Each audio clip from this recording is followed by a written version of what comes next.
A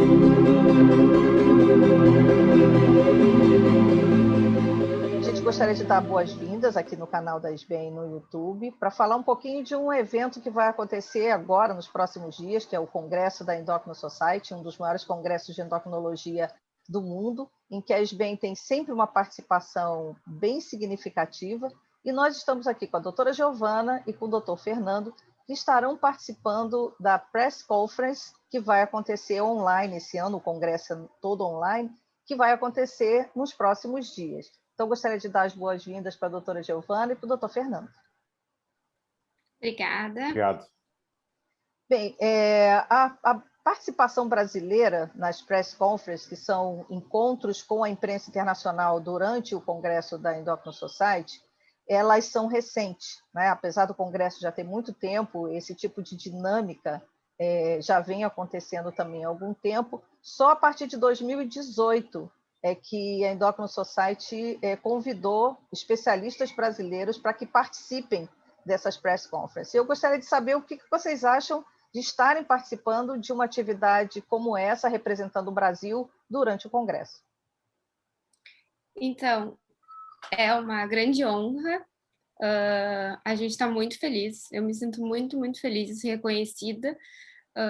É uma oportunidade única para apresentar um trabalho que a gente se dedicou tanto, que levou bastante tempo, que teve participação de um grupo muito dedicado para fazer um trabalho muito sério, de qualidade científica. Doutor Fernando?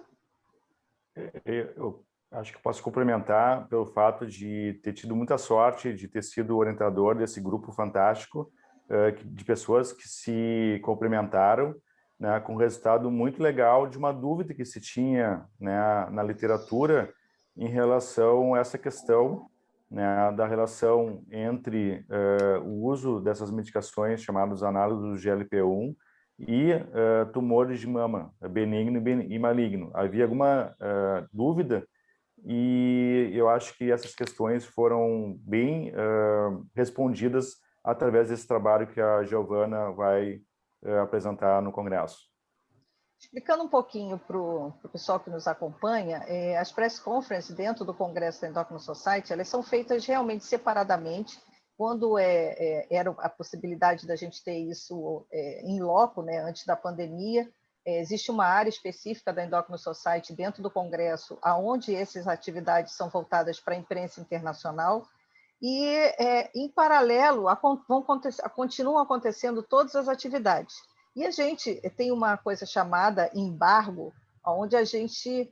Vamos traduzir o embargo para uma palavra bem conhecida de todo mundo, spoiler, tá? Então, a gente não pode dar o spoiler do que vai ser apresentado nesse trabalho. Mas eu gostaria um pouquinho que a doutora Giovana e o doutor Fernando falassem desse grupo, sem, é lógico, a gente detalhar mais esses dados que eles têm, que vão ser apresentados durante a press conference, sobre o desenvolvimento, a participação desse grupo, de onde ele como ele foi desenvolvido o estudo ao longo do tempo, para que a gente, aí vocês fiquem atentos quando a press conference acontecer, porque aí vocês vão ter todos os dados que eles vão divulgar na hora que fizerem a apresentação. Então, esse grupo é coordenado no Hospital de Clínicas, no programa de pós-graduação da Universidade Federal do Rio Grande do Sul, pelo professor Fernando, e em parceria com a professora Verônica Copani. E a gente trabalhou em grupos. É um grupo que foi bem heterogêneo, tinha pessoas da área médica e de outras áreas da saúde. Trabalhamos em cooperação para fazer esse trabalho, que foi bastante demandante, foi uma revisão sistemática com uma meta-análise. A gente fez toda uma revisão muito extensa de muitos trabalhos da literatura, e a gente trabalhou principalmente em duplas, mas sempre conversando entre três duplas com a coordenação dos professores para chegar a um consenso e fazer da forma mais homogênea possível esse trabalho.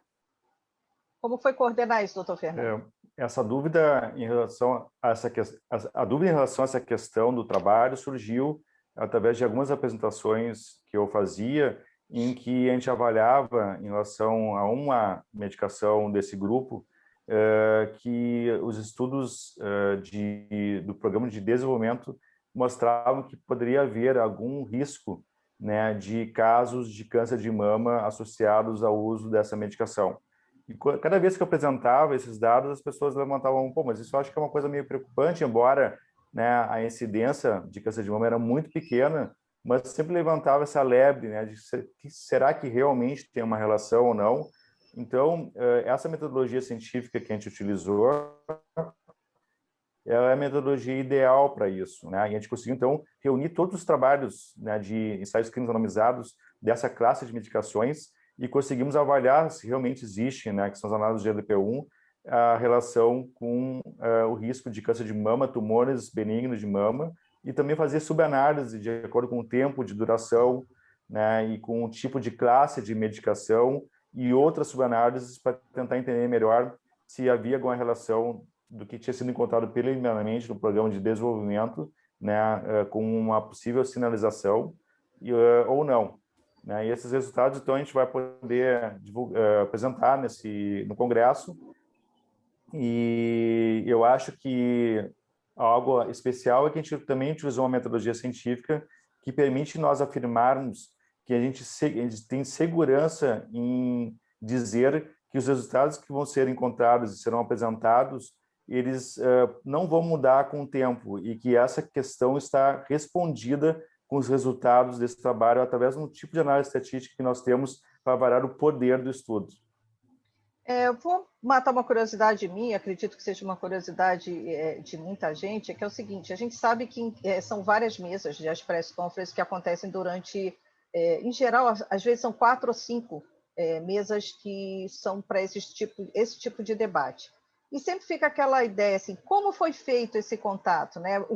Primeiro, por que vocês acreditam que vocês tenham sido chamados para participar? Porque nessas press conferences a gente tem duas questões. Uma, a gente tem os jornalistas muito especializados, principalmente de revistas científicas, que vão provavelmente fazer uma série de perguntas, mas a gente também sabe que é uma forma da Endocrine Society destacar tópicos importantes que possam agregar informação ao público que acompanha, né? Para vocês, por que o trabalho de vocês foi chamado e como ele foi chamado para participar dessa atividade do Congresso?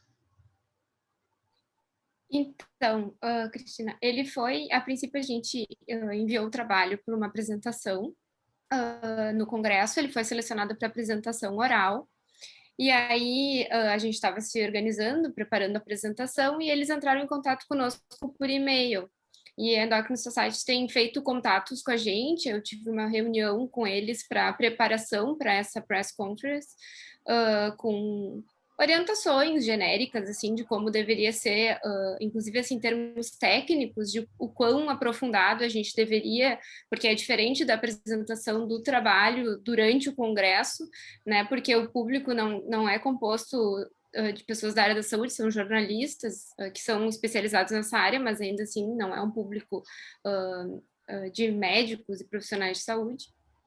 E eu acredito que o trabalho tenha sido selecionado porque os análogos do GLP-1 são drogas que estão sendo muito estudadas, que têm resultados, por vezes, muito bons para diversos desfechos que há muito tempo não se tinha na área de metabologia, digamos assim, porque tanto para obesidade quanto para diabetes, pré-diabetes, mas se tem uma preocupação com câncer. A questão com câncer de mama não é a primeira preocupação, já teve com câncer de pâncreas, com câncer medular de tireoide, que acabou não se mostrando uma coisa significativa, e teve esse desbalanço no estudo de desenvolvimento da liraglutida. E então eu acho que esse estudo que a gente fez, ele serve para deixar mais sólida ainda a questão de como é da avaliação dos análogos do GLP-1 para risco de câncer, nesse caso do câncer de mama e lesões benignas pré-malignas de mama, que a gente incluiu também. Para o local da pesquisa, doutor Fernando, qual a importância disso? Eu acho que nosso programa tem se dedicado cada vez mais a tentar responder questões em aberto em relação ao manejo clínico e que acabam sendo geradas nas discussões dos nossos casos.